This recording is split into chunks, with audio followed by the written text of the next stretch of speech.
जय श्री राम। भक्तजनों, मैं आपका दास रामराज्य परिवार के इस नए वीडियो में आप सभी भक्तजनों का हार्दिक स्वागत, वंदन और अभिनंदन करता हूं। आज हमारे इस वीडियो का टॉपिक है, क्या प्रभु श्री राम मांस खाने वालों से प्रेम करते हैं? आप सभी भक्तजनों को प्रभु श्री राम के जन्म दिवस अर्थात रामनवमी की कोटि कोटि शुभकामनाएं। मैं एक बात की और आपको शुभकामनाएं दे दूं कि 500 साल से अभी तक श्री राम लला का जन्म दिवस एक त्रिपाल के नीचे मनाया जा रहा था, परंतु आज प्रभु श्री राम का जन्मोत्सव एक भव्य महल में मनाया जाएगा। इस बात की समस्त भक्तजनों को कोटि कोटि शुभकामनाएं। भक्तजनों, मैंने पिछले वीडियो में बताया था कि प्रभु श्री राम सबसे प्रेम करते हैं। तब रामराज्य परिवार के ही एक सदस्य ने मुझसे पूछा है कि मैं नॉनवेज खाता हूं, क्या प्रभु श्री राम मुझसे प्रेम करते होंगे? क्या श्री राम जी मुझसे नफरत तो नहीं करते होंगे? क्योंकि ये सारे साधु संत यही कहते हैं कि मांस खाना अधर्म है, तो मैं नॉनवेज खाता हूं, कहीं प्रभु श्री राम मुझे अधर्मी तो नहीं समझते हैं? तो भक्तजनों, यही सवाल आप में से बहुत सारे भक्तों का होगा। तो आइए हम इस वीडियो में इस सवाल का जवाब तलाशने की कोशिश करते हैं। तो भक्तजनों, आज हमारे इस वीडियो का टॉपिक है, क्या प्रभु श्री राम मांस खाने वालों से प्रेम करते हैं? क्या प्रभु श्री राम मांस खाने वालों को अधर्मी तो नहीं समझते हैं? भक्तजनों, आपका भी यही सवाल होगा और मेरा भी यही सवाल है। तो आज हम इसी सवाल का जवाब इस वीडियो में जानने का प्रयास करेंगे। भक्तजनों, अगर हमें जवाब मिला कि मांस खाने वालों से प्रभु श्री राम प्रेम नहीं करते, तो फिर यह जितने भी कथावाचक हैं, जितने भी बाबा और संत और महाराज हैं, इन सभी की बातें सच्ची साबित हो जाएगी। और यह भी साबित हो जाएगा कि यह सच्चे संत हैं, क्योंकि ये अक्सर यही कहते हैं कि मांस खाना नहीं चाहिए, मांस खाना अधर्म है। अगर हमें इस वीडियो में यह पता चलता है कि प्रभु श्री राम मांस खाने वालों से प्रेम नहीं करते, अर्थात प्रभु श्री राम मांस खाने वालों को अधर्मी समझते हैं और उनसे नफरत करते हैं, तो फिर इन सारे संतों, महापुरुषों और कथावाचकों की हर बात सच्ची है। और यह भी सिद्ध हो जाएगा कि यह सारे संत प्रभु श्री राम के स्वरूप को समझते हैं और प्रभु श्री राम को जानते हैं। परंतु इस सवाल का जवाब यह मिलता है कि प्रभु श्री राम मांस खाने वालों से भी प्रेम करते हैं और मांस खाने वालों को अधर्मी नहीं समझते। फिर यह सारे बाबा, कथावाचक और संत महात्मा झूठे साबित पड़ जाएंगे। तो भक्तजनों, आइए हम इस सवाल को जानने का प्रयास करते हैं। तो हमें हमारे इस सवाल का जवाब श्री रामचरितमानस में ही मिल सकता है, क्योंकि मेरा ऐसा मानना है कि इस संसार में कोई भी मनुष्य प्रभु श्री राम पर सवाल पूछेगा तो उसका जवाब श्री रामचरितमानस में ही मिलेगा।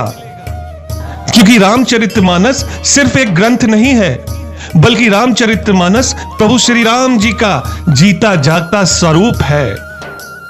तो भक्तजनों, हम अपने इस सवाल का जवाब रामचरितमानस से ही तलाश करेंगे। परंतु पहले आप यह जरूरी सूचना सुन लीजिए। मैं आपका दास आपको सूचित कर रहा हूं कि इस रामराज्य परिवार के चैनल में आपको 100% सच्ची बातें ही सुनने को मिलेंगी। किसी भी प्रकार का ढोंग या अंधविश्वास का ज्ञान आपको नहीं दिया जाएगा, बल्कि आपको ढोंग और अंधविश्वास से बचाने का सदैव प्रयत्न ही किया जाएगा। भक्तजनों, मैंने इस YouTube चैनल का नाम रामराज्य इसलिए रखा है क्योंकि मेरी अंतर भावना यह कहती है कि रामराज्य फिर से स्थापित हो। और भक्तजनों, आप भी चाहते होंगे कि रामराज्य पुनः स्थापित हो, परंतु रामराज्य तभी आ सकता है जब सभी धर्मों के लोग प्रभु श्री राम को जान लें।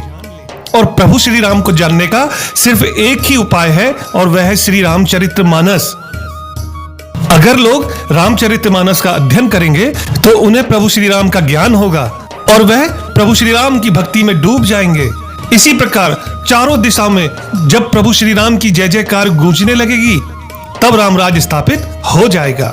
परंतु आज की इस भागदौड़ में आपके पास इतना वक्त कहाँ कि आप रामचरितमानस रोज नियमित पढ़ सकें। तो मैं आपका दास आपकी सेवा में उपस्थित हूँ। आप रामराज परिवार में रामचरितमानस की कुछ चौपाइयां और उनका हिंदी अनुवाद सहजता से सुनेंगे, जिसे आप अपने मोबाइल के माध्यम से अपने सभी कार्य करते हुए सुन सकते हैं, देख सकते हैं और प्रभु श्री राम की भक्ति का आनंद प्राप्त कर सकते हैं। अगर आप हमारे परिवार में आकर पहली बार यह वीडियो देख रहे हैं तो आप रामराज्य परिवार से जुड़ जाइए और चैनल को सब्सक्राइब कर लीजिए। आप पर प्रभु श्री राम की विशेष कृपा होगी, क्योंकि रामराज्य परिवार के समस्त सदस्यों पर प्रभु श्री राम की विशेष कृपा है। क्योंकि जो प्रभु श्री राम के गुण गाता है या सुनता है, उस पर तो प्रभु श्री राम की विशेष कृपा होती है। इसलिए मैं कह रहा हूं कि अगर आप रामराज्य परिवार से जुड़ेंगे तो आप पर भगवान प्रभु श्री राम की विशेष कृपा होगी। तो आइए अब वीडियो की शुरुआत करते हैं। तो यह है रामचरितमानस। मेरा ऐसा दावा है कि संसार में ऐसा कोई भी व्यक्ति नहीं है जो रामचरितमानस में लिखी बात को गलत ठहरा सके। बस शर्त यह होनी चाहिए कि वह आदमी सच्चा होना चाहिए तथा उसकी बुद्धि पाप छल कपट से रहित होनी चाहिए। ऐसा सच्चा आदमी रामचरितमानस को ही प्रभु श्री राम का स्वरूप समझता है, अर्थात श्री रामचरितमानस में लिखी एक एक बात को बिल्कुल सत्य समझता है। और जो सच्चा व्यक्ति है वह अपने स्वार्थ को छोड़कर श्री रामचरितमानस की हर बात को स्वीकार करता है। परंतु वहीं अपने स्वार्थ में वशीभूत कपटी और दुराचारी व्यक्ति रामचरितमानस में अपना ही स्वार्थ सिद्ध करना चाहते हैं। उनको गोस्वामी तुलसीदास की चौपाइयां समझ में नहीं आएंगी। वह अपनी अज्ञानता का ठीकरा तुलसीदास के ऊपर ही फोड़ेंगे। वह अपनी प्रभुता साबित करने के लिए तथा अपना स्वार्थ सिद्ध करने के लिए अपने द्वारा कही गई बात को ही सही कहेंगे और उन्हें इस बात का भी बिल्कुल ख्याल नहीं होगा कि उनके ऐसे कथन से सनातन धर्म को कितनी हानि और क्षति पहुंच रही है। उन्हें इस बात से कोई सरोकार नहीं होगा और सनातन धर्म के क्षति का लेश मात्र भी उनको एहसास नहीं होगा। भक्तजनों, हम अपने सवाल की बात करें कि प्रभु श्री राम मांस खाने वालों को प्रेम करते हैं या नहीं, तो इसका जवाब हमें रामचरितमानस में बहुत आसानी से मिल जाएगा। आप ध्यान से सुनिए और समझने का प्रयास कीजिए। जब रावण माता जानकी को हरण करके ले जा रहा था, तब गिद्धराज जटायु जी ने माता सीता को बचाने के लिए रावण से युद्ध किया। इस युद्ध में जटायु जी गंभीर रूप से घायल हो गए। उनका एक पंख रावण ने काट दिया, जो उड़ने में असमर्थ हो गए तथा रावण माता सीता को लेकर चला गया। और उसी जगह पर गिद्धराज जटायु जी मरणासन की हालत में पड़े रहे। जब तक प्रभु श्री राम जटायु जी के पास नहीं पहुंच गए, तब तक श्री जटायु जी ने राम नाम रूपी महामंत्र का ही जाप किया।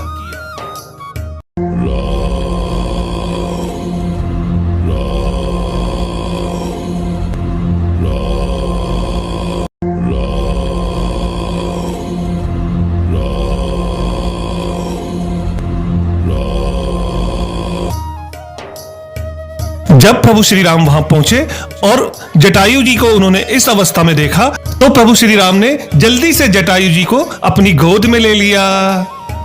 अब जरा यहां कोई मुझे बताएगा कि जटायु जी शाकाहारी है या मांसाहारी है।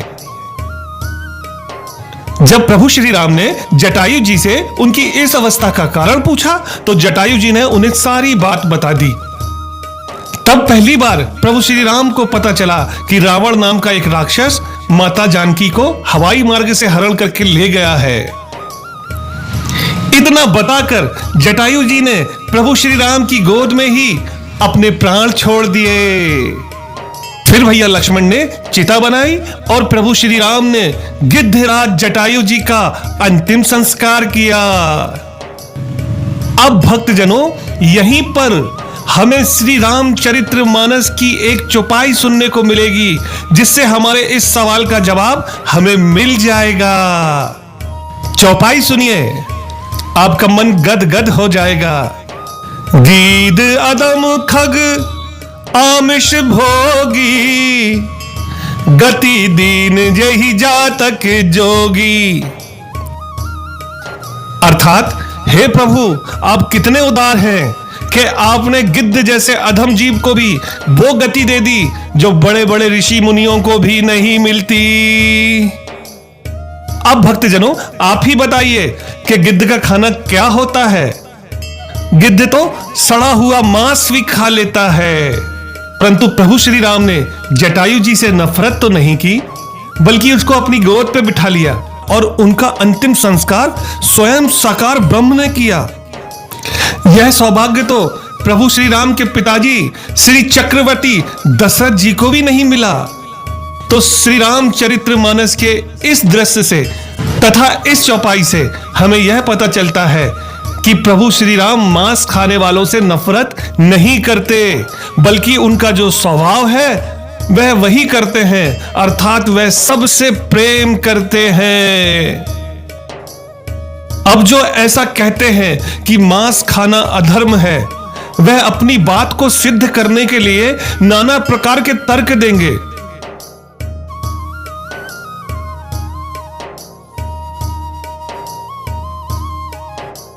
अब ऐसे लोग सच्चे हैं या झूठे, यह मैं नहीं कह सकता।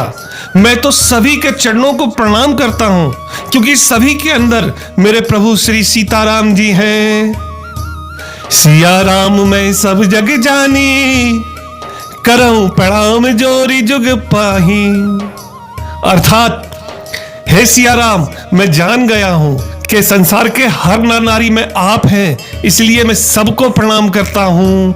मैं ऐसे कालनेमी टाइप संतों कथावाचकों को भी प्रणाम करता हूं, जो उल्टे सीधे कथन बोलकर सनातन धर्म को क्षति पहुंचा रहे हैं। उनको भी मेरा सादर प्रणाम है।